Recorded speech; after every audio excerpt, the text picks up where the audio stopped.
আমি প্রশ্ন করবো, তার উত্তর দেবেন। তাকায় থাকবেন আমার দিকে, ওদিকে তাকাবেন না। আচ্ছা, 1971 সালে আপনার বাড়িতে কি ঘটনা ঘটছিল? আপনার ভাই কিভাবে মারা গেলেন এবং কারা কারা এই ঘটনার সাথে জড়িত ছিল? 1971 সালে মুক্তিযুদ্ধ চলাকালীন সময় আমরা বাড়ি থাকি, জ্যৈষ্ঠ মাসের মাঝামাঝি বাড়ি থাকি। তখন আমার বড় ভাই অসুখ অবস্থায় আমরা নিয়ে থাকি ঘরে। থাকার পরে শুনি চিৎকার টের পাই, মিলিটারি টের পাওয়ার পরে আমরা, আমার মা আর আমরা বাগানে যাই আমার বড় ভাইকে ঘরে রাখি। যাওয়ার পরে আমি আড়ালে বসে দেখি যে 15-16 জন মিলিটারি আসছে, তার সাথে দেশীয় মানুষ আসছে আমার কয়েকজন। রাজ্জাক, সেকেন্দার শিকদার, দানেশ মোল্লা, গনি গেজি, মুসলিম মাওলানা ও মহাসিন ও মমিন ও মুন্সি, এইটা ছিল। তার সাথে কেউ ছিলেন না, তার সাথে কেউ ছিলেন না। যদি কেউ আসতে তাহলে তাকে চিনতাম। সাইদি সাহেব ছিলেন না, তারাই ভালোভাবে আমরা চিনি। তার শ্বশুরের দোকান ছিল পাড়েহাট, কাপড়ের দোকান, সেইখানে বসে তার সাথে আমরা, আমাদের পরিচয় আছে। সে যদি আসতেন তাহলে আমরা ভালোভাবে চিনতাম। সে ছিলেন না, তারে আমরা দেখি নাই।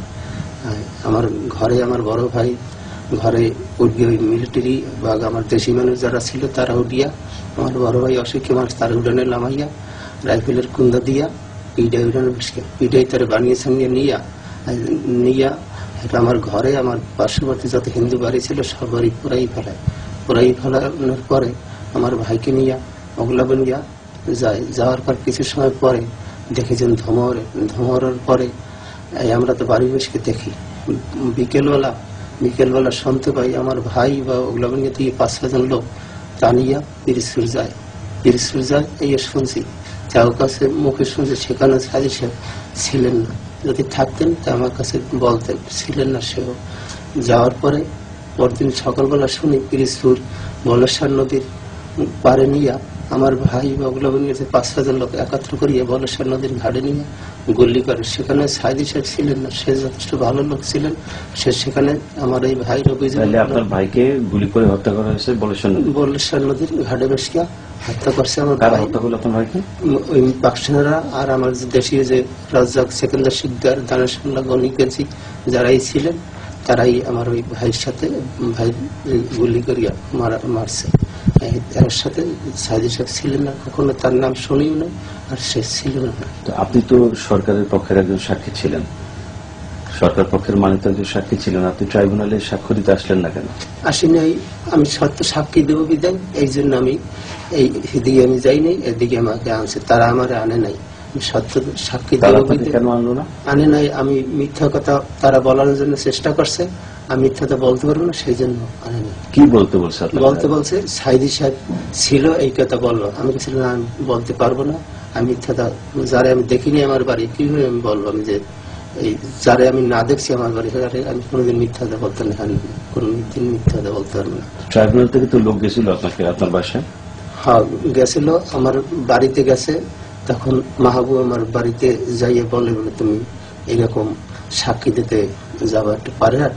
মাহবুব হলো মুক্তিযোদ্ধা, এখন বর্তমানে মুক্তিযোদ্ধার কমান্ডার সাজছে এই মাহবুব।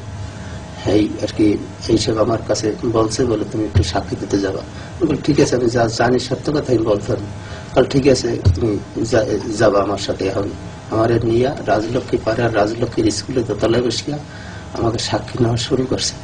তার আমি যদি জানি আমার ভাইয়ের সম্বন্ধে কে মারছে এই কথা বলা শুরু করছে। পরে আমি যে বলি এই অমুক অমুক ছিল, বলে না হ্যাঁ বাদ দিয়ে তুমি সাইদের কথা বলো। আমি পারবো না বলতে, সাইদের কথা বলতে, যারা আমার বাড়ি দেখিনি আমি কখনো বলতাম। তখন আমার পেট পাশে চিমড়ি মারে, আমার পেট পাশে আঙ্গুল দিয়ে গুঁতো মারে মানিক ও মাহবুব, দুইজনে ইয়ে করতেছে। তখন ওই টার্মিনাল গেছে এই ঢাকা দিয়ে, তখন তার সামনে বসে বল, স্যার আমি যেটা জানি এইটা বলবো না আপনারা যা শিখিয়ে দেন এই বলবো।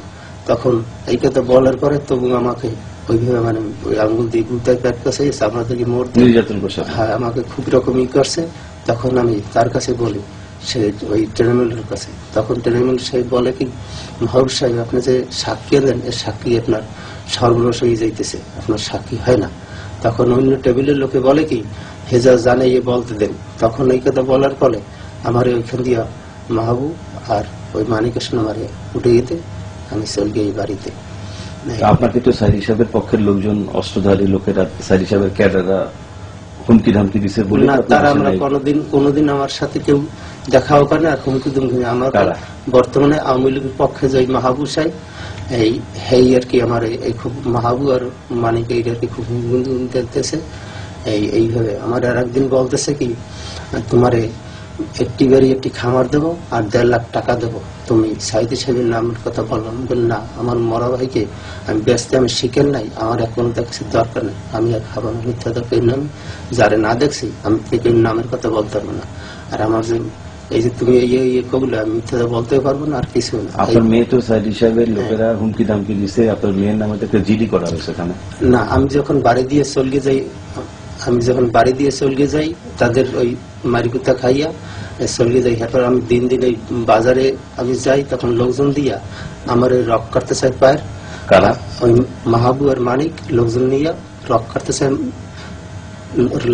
কাটতে চাই, তখন আমি বাড়িতেও যাই, আমার বেড় দিছে, তখন আর কি বেড় দিছে হেফের মধ্যে আমার একদিন আবার হঠাৎ আমার সাথে দেখার পর তাহলে তুমি এই সে একটি বাড়ি একটি খামার তুমি নেবা, আর নাইলে তুমি সেই দেশে থাকতে পারবে না। এই শেষে তারা আমার খুব টর্চারিং করার পরে আমি বাড়িতে চলিয়ে গেছি। চলিয়ে যাওয়ার পরে আমার মেয়ের আজকে ফোন করে নিয়েছে, তোর মায়ের বাবার নামে তুই গুম কেস করে ফেলে, আমার বাবার নামে গুম কেস করা লাগবে না, বা আমার স্ত্রীর কাছে বলছে কাল হে যেখানে থাকবে না আমার সাথে কথাবার্তা চলে, আমরা কেন গুম কেস করতে পারবো না। এই শেষ মাসে মানে জোরপূর্বক আমার মেয়েকে 1000 টাকা দিয়া একটা সই নেছে জোর, তা দিয়ে কি করছে না করছে আমি বলতে পারবো না, জোরপূর্বক নিয়েছে।